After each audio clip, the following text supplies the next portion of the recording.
So good day, saints and lovers of STEM. In our mission to get on the STEM Talk feed, we're going to do some basic STEM electric circuits. So I'm going to start you from the point that I start my students from, which are boxes.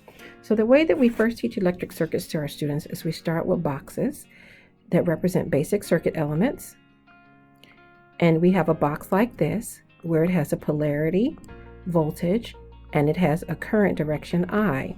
Separation of charge is voltage, flow of charge is current.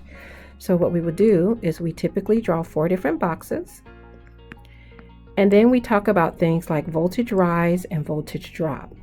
So when you have current going into the positive and out of the negative, we call that a voltage drop.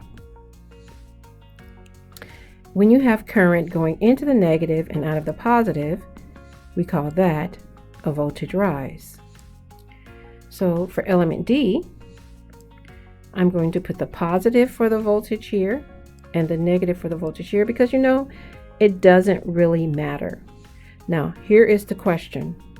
If I draw the current here, is that a voltage rise or is that a voltage drop?